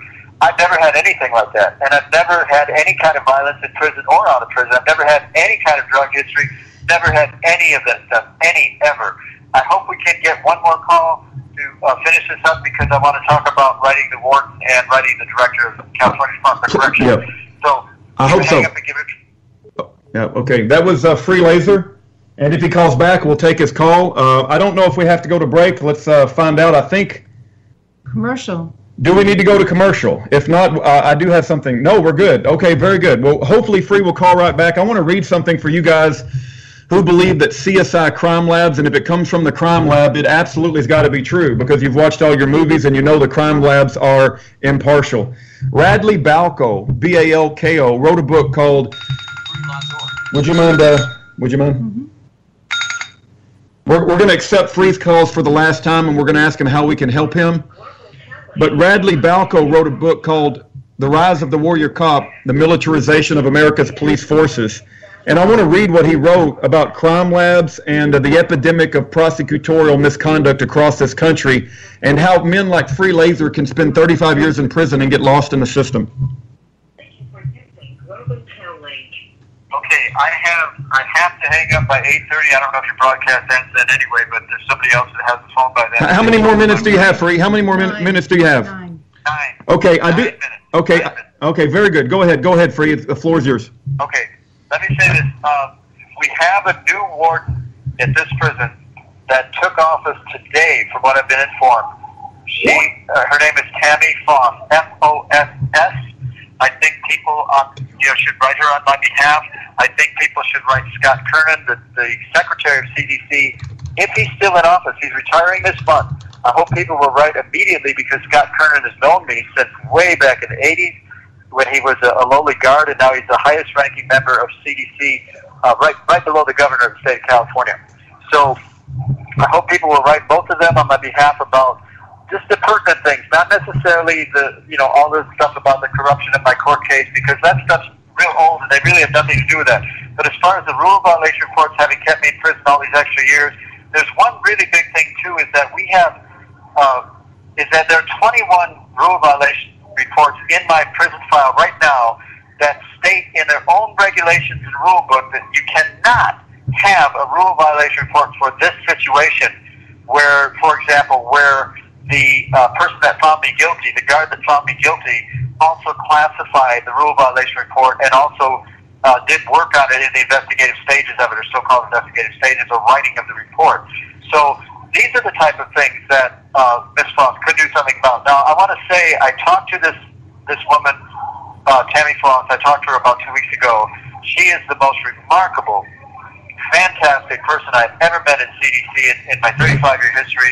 She's very professional, but she has a big heart toward people that are really trying to rehabilitate themselves and trying to do good and trying to get back out to society. She's all in favor of, if a person's ready to go back to society, if they're not a danger to the community, to help in whatever way they can to get them out of here. Now, in my case, it's not about rehabilitation, because I wasn't a criminal in the first place.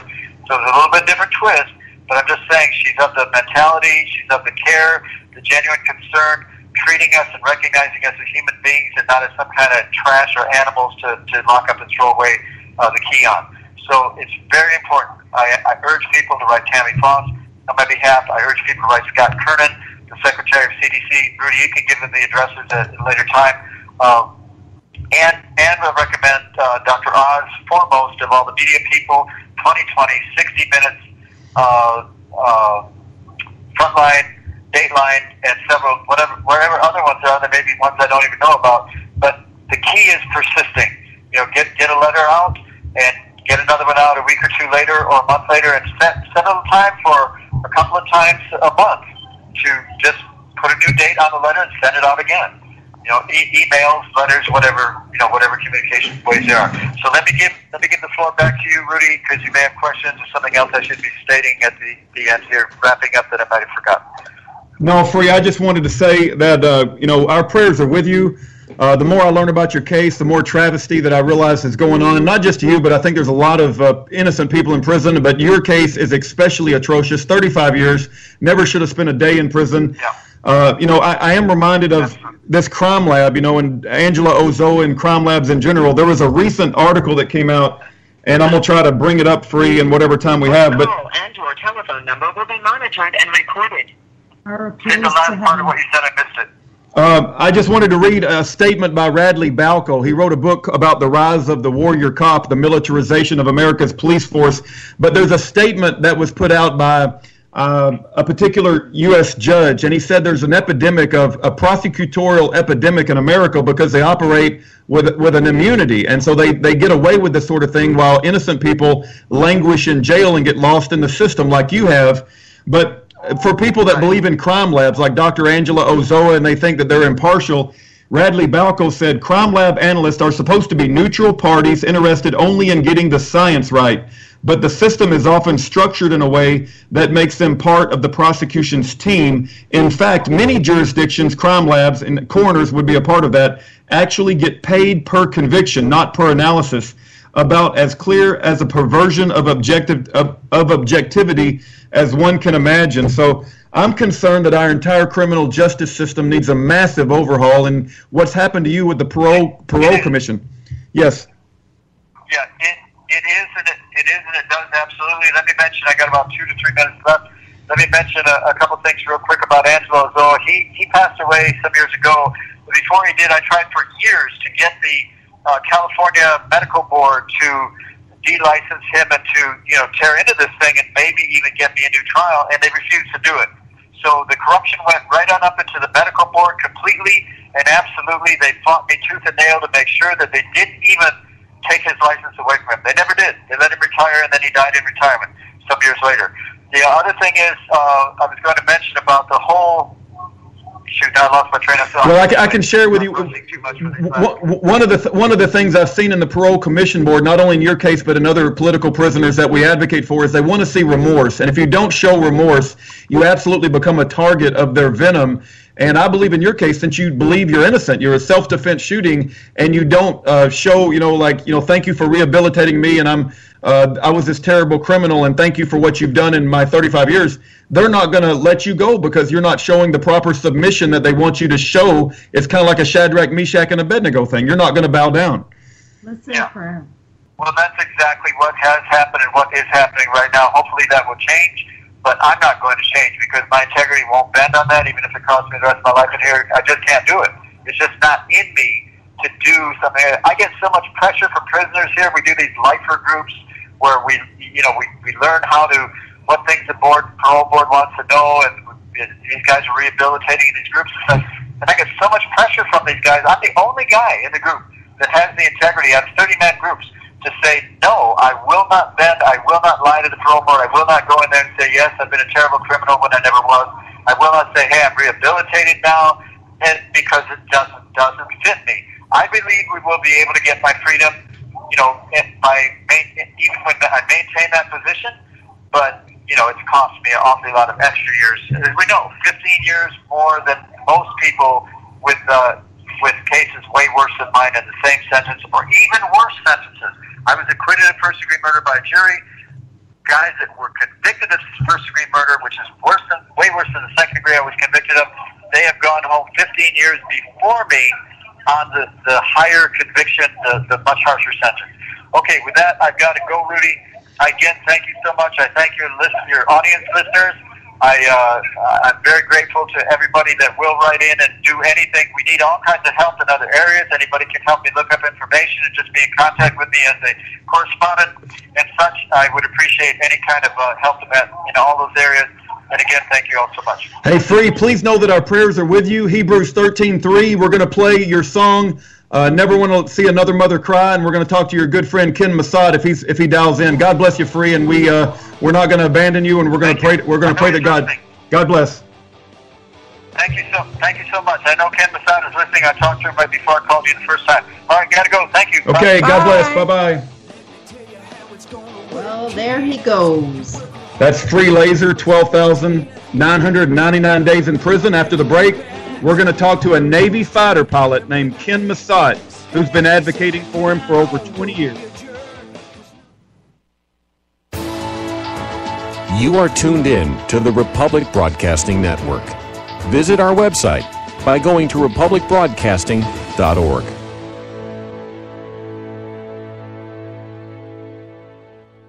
Folks, we're living in a world the likes of which we've never perceived any clearer than we do now. The plan for global governance has been in the works for generations and would have likely been achieved by now but for the fact that the globalists left open their Achilles heel. With all their tools, Federal Reserve System, fiat currency, no child left behind, and then Common Core education introduced to our schools to dumb us down, vaccines, pharmaceuticals to lobotomize us, GMO foods, insertion of compromised or bought and paid for politicians, judges, mainstream media propaganda, all pieced together like a puzzle designed to ultimately bring the world under submission. But with all their strategy, they forgot one thing: knowledge. And knowledge is power. With knowledge, their bombardment is nullified. Folks, with that, as brilliant and knowledgeable as you've become, among the wisest audience of any radio audience in the world, and you are, I want you to take a moment to reflect and ask yourself, how much of that knowledge did I obtain from Republic Broadcasting Network? How high has my consciousness been raised since I've been a listener? How fast am I now able to discriminate truth from fake news by being a Republic Broadcasting listener?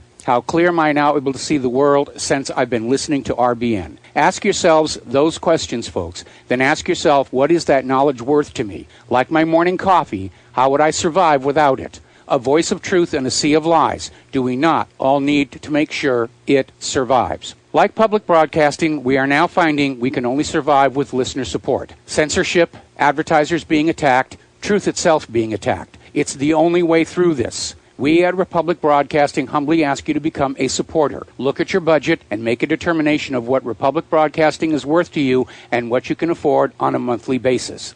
Go to republicbroadcasting.org and pledge $20, $30, $40, $50, if possible, $100 a month or more if it's affordable. Click the donate button and become a regular monthly donor. Assure both us and yourself that Republic Broadcasting truth will continue to flow like that morning coffee. The network thanks you. Many people write us about their experience with Extendivite. Allow me to read you one from Amazon.com. I just wanted you to know I saw my doctor and I laughed because he said, "I don't know what you're doing, but keep doing it." I have been taking Extendivite. I had borderline high blood pressure, heart flutter, high cholesterol. I changed my diet and included Extendivite with an amazing turnaround for the better. A few months later, I had a doctor's appointment and took a stress test. I passed. No heart flutter, blood pressure was perfect. My doctor even took me off my medicine. I thank you truly from the bottom of my heart. This stuff works, and I'm so grateful for Extendivite. Thank you, Justin G. Tell us your story. Get Extendivite today. Call 1-877-928-8822 or visit heartdrop.com. Extend your life with Extendovite.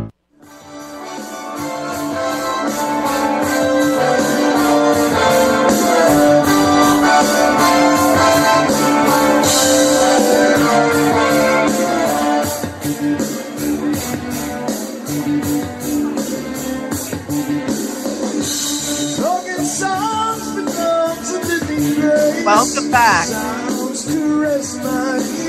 Welcome to Resurrect the Republic Truth Radio broadcast with Rudy and Aaron Davis from the Year of Jubilee website.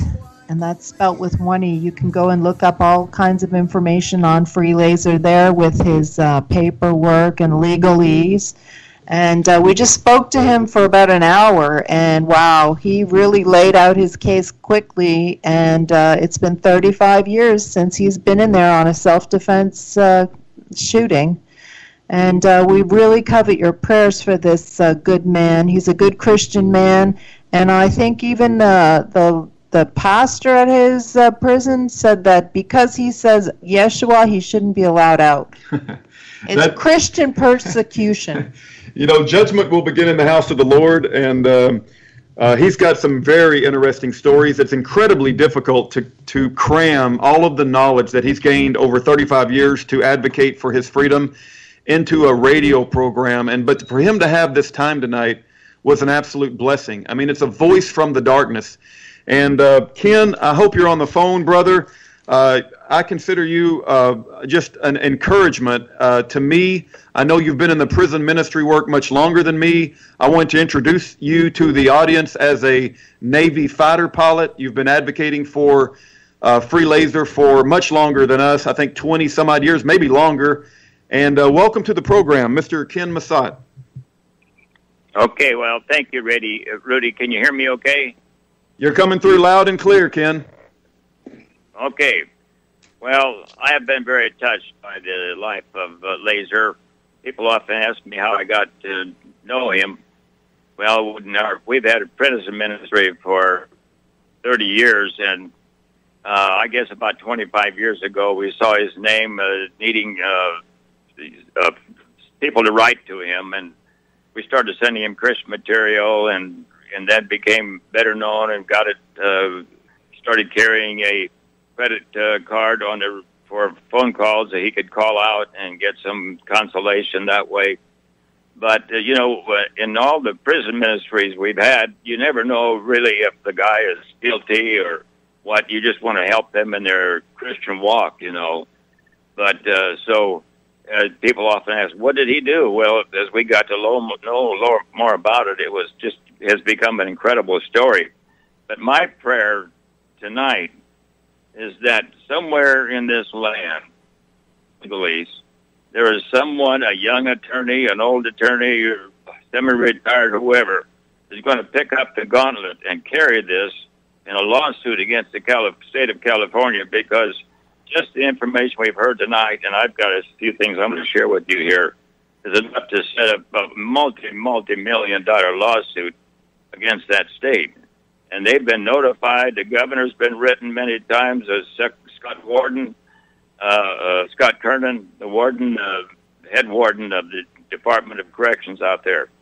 And years ago, I wrote, scribed on the inside of my sterling silver watch band, Hebrews 13:3. Remember them that are in bonds as bound with them, and them which suffer adversity, as being yourself also in the body. And we have to carry that burden as Christians, the body of Christ, and Lazor certainly is one. I want to read you just a couple little things here to establish his character.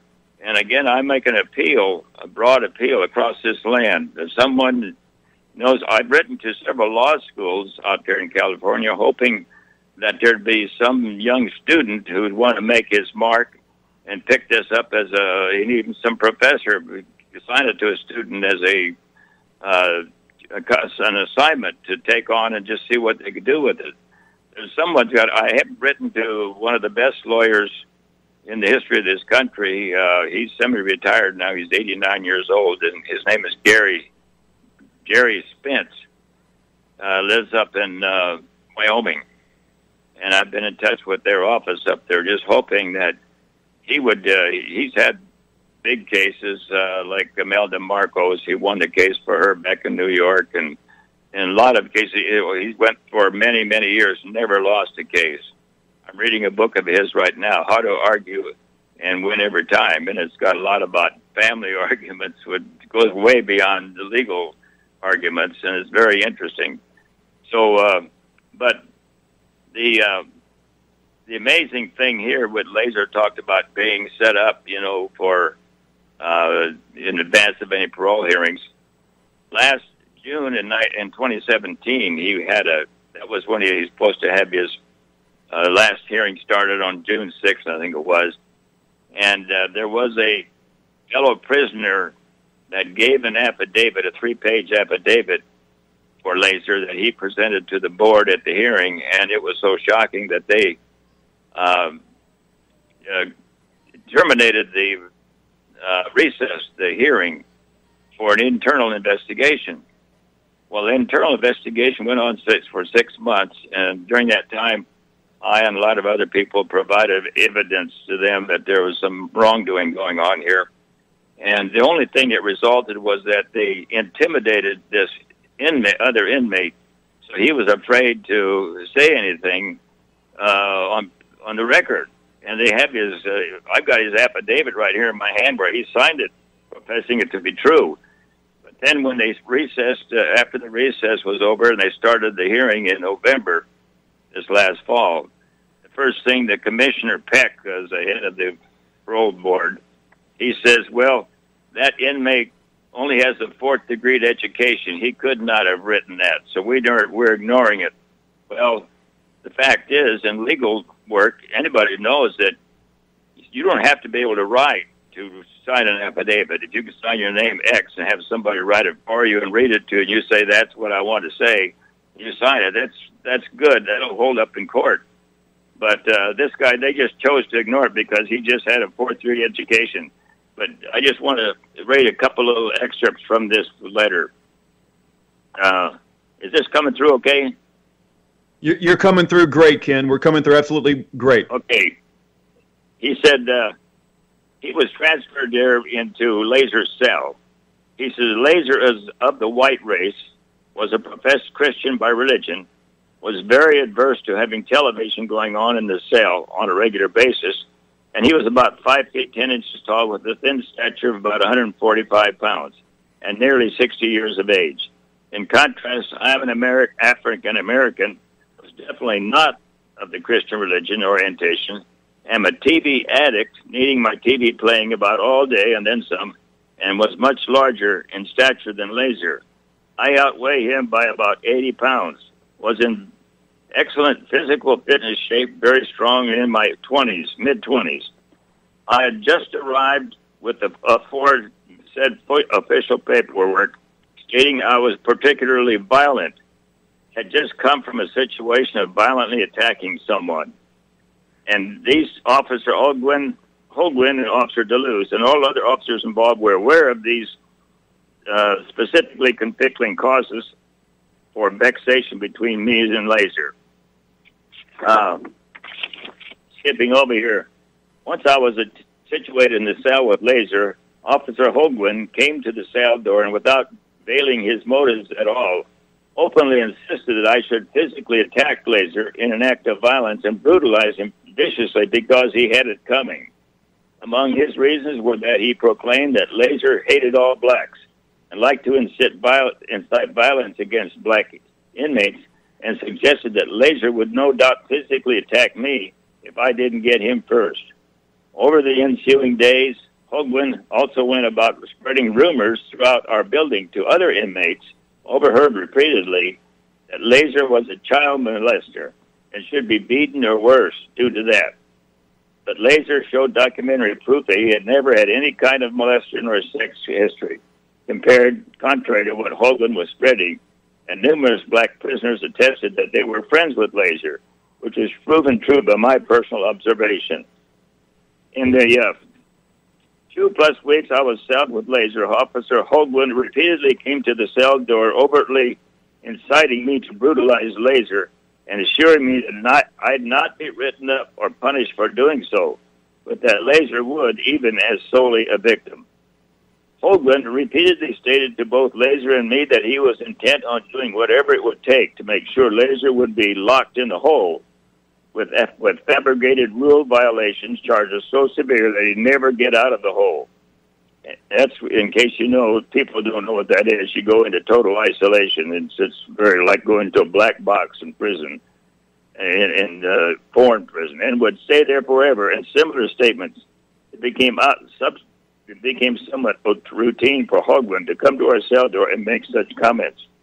And he said Officer DeLuz was similarly mean-spirited and abusive to Lazor in various ways, frequently going to great lengths in an apparent effort to incite and provoke Lazor into an extreme responsive reaction, but Lazor never did so. So he goes on talking about how they tried to intimidate Lazor, but he never did overreact. Now, I just want to cover one other. Now, that was last fall that was presented and ignored, and they denied him parole and made it a 5-year set-off for his next parole hearing. Well, Lazor just sent me this another prison affidavit. It was 7 pages long, and this was a very interesting case. He had been written up for fighting some years ago, and let's see, that was back in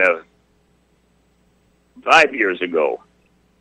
And what happened was that they brought this guy into his cell, and he cold-cocked Lazor beat up on him and then was taken out of the cell, and he was rewarded for having done so.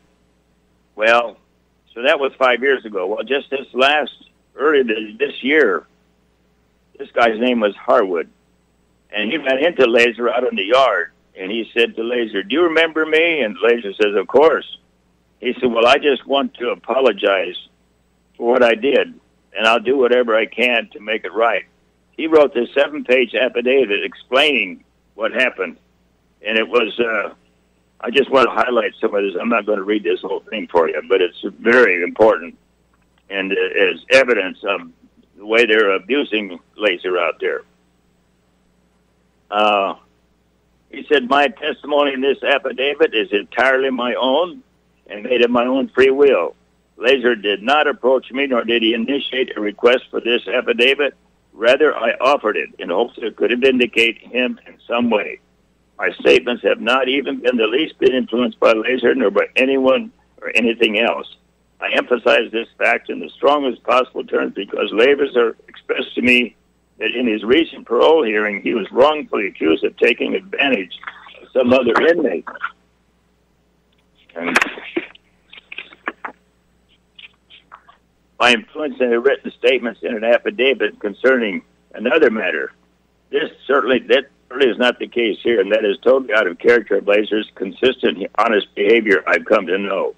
Now, here's a little test of character of Lazor. He said, I feel I know Lazor quite well in terms of his honesty.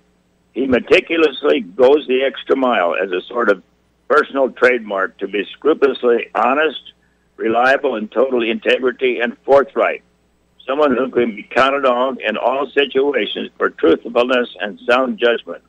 Lazor's exceptional honesty and integrity, along with living consistently by Christian principles in his daily conduct, is well known to stand out from the crowd among inmates in general. I talked to many who confirm this absolutely as a general consensus.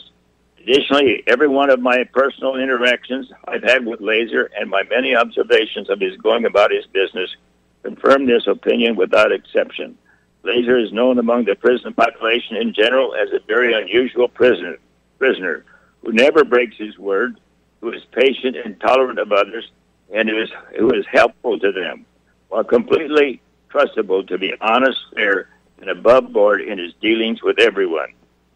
So, that is quite a testimony of someone's character. I mean, anybody could stand probably on that. But here, he goes on citing how he was set up to beat up on Lazor. He said, I impulsively felt I had no choice. I made a beeline to my cell. This is where he had encouraged to do something by the guards, or they were going to punish him. He said, where Lazor was standing about 2 feet inside the door with his right side and back to me, apparently using the sink or urinating in the toilet. I just hauled up and sucker punched him in the face and head very hard before he knew what hit him. At that time, I outweighed Lazor by over 100 pounds and am about 3 inches taller than him. I immediately swung again, 2 or 3 more times. I think I hit a cup full of liquid which went flying. As Lazor was falling down, he knocked something to the floor with his paw, which I later learned was his TV that hit the floor. Now, after this, Lazor got off the floor and started grabbing the guy around trying to hold his arms, so to defend himself. And that's when the guard showed up, and they took this guy out, and they actually rewarded him, took him and didn't put him in handcuffs like they normally would, and they wrote Lazor up for fighting. And they laughed and they said to this guy Harwood, "Hey, you were just like Holyfield, Holyfield the boxer." And they were really proud of him. And it's all so sickening. But to know that sort of thing goes on in prison. But he said, I was never issued a CDC rule violation for my assault or battery on Lazor. That was never even suggested by any of the COs or the sergeant. The idea of it was never brought up in my presence. I was not even cited with nor threatened with a lesser mild misconduct chrono. The very notion of writing me up for misconduct was never brought into the conversation by any staff involved in the matter. Essentially, staff instead rewarded me for my assaultive action, giving me the sell, move, and sally I wanted. All the involved staff treated me very nice after I committed the assault. So that's the whole thing is 7 pages, and that's only a small part of it. Now, what I want to do is here, Rudy, and then you might have some questions. You're somebody who call in and want to ask a question. Is first of all, it's going to take a miracle, a prayer.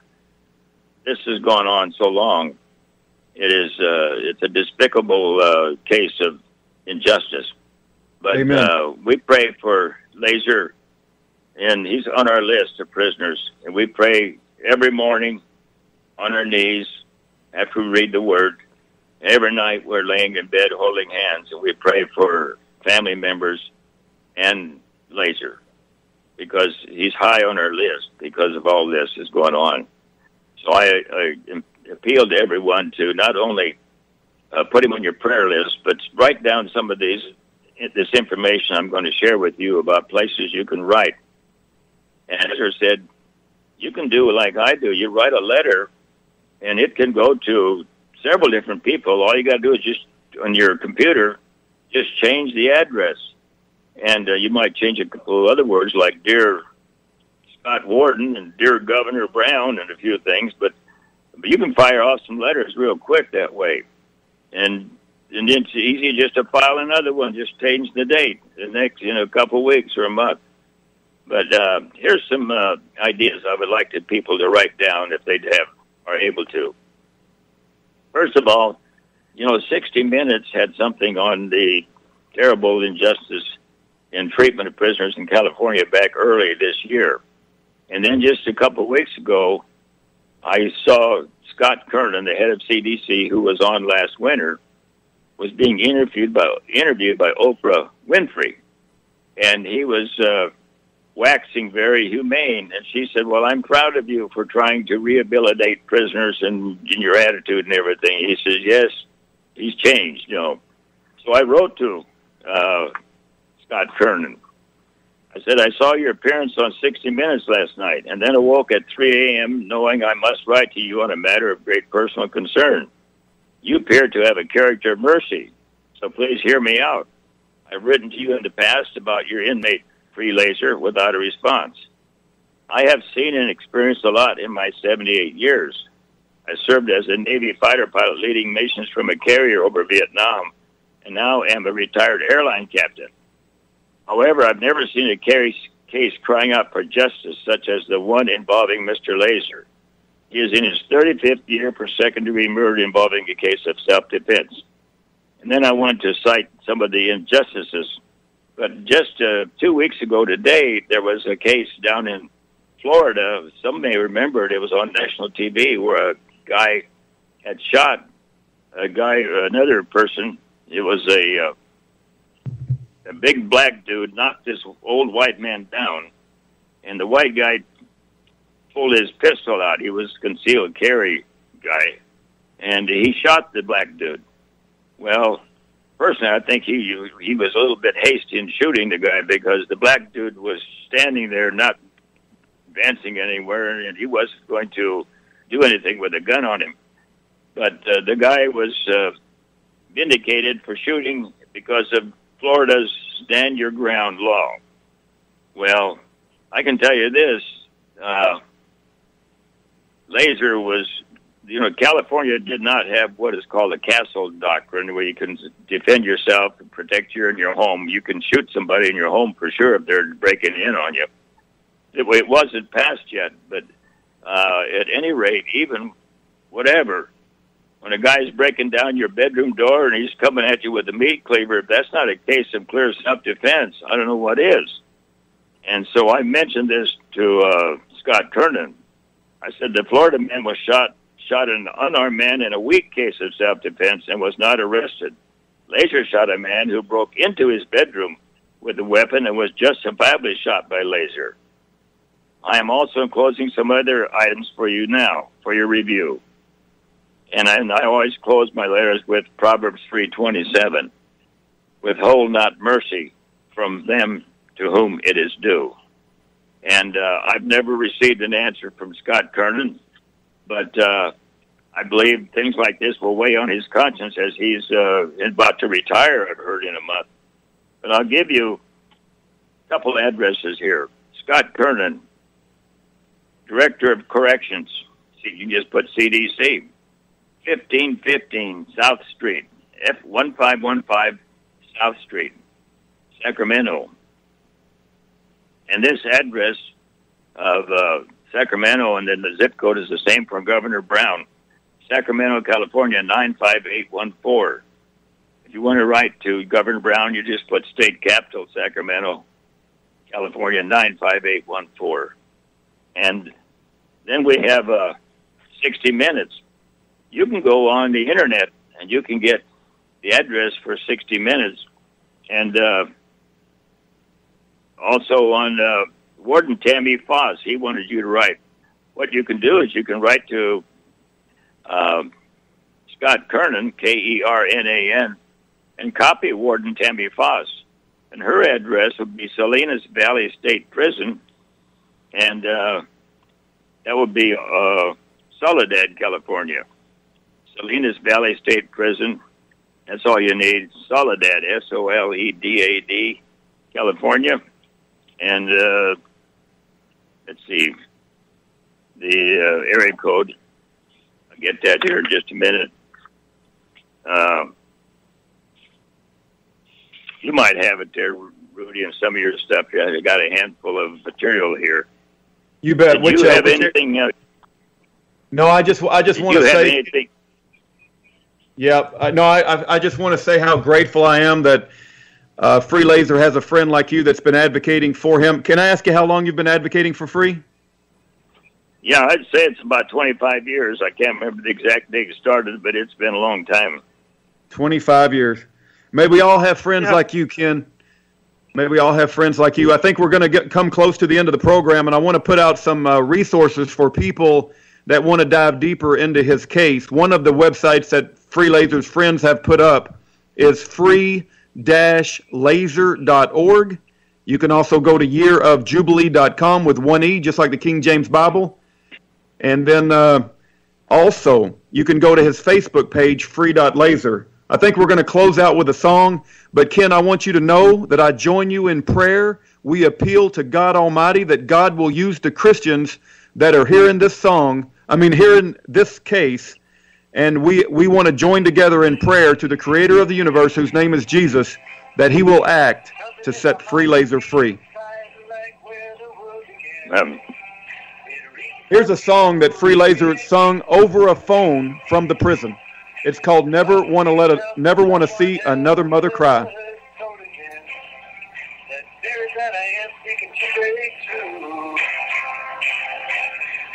If anything can heal the mess we've made of this massive home around, just to deliver people from the flame.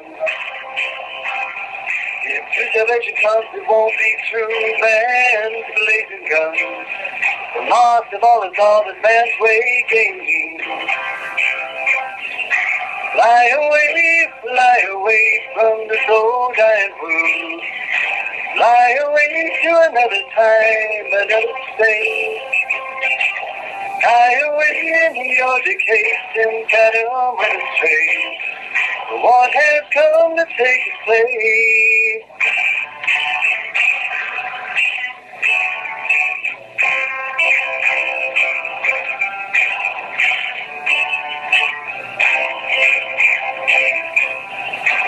Never want to see this dying world made religion. Never want to see another mother cry. Never want to see another baby die. Is love the only thing that may survive? Fly away.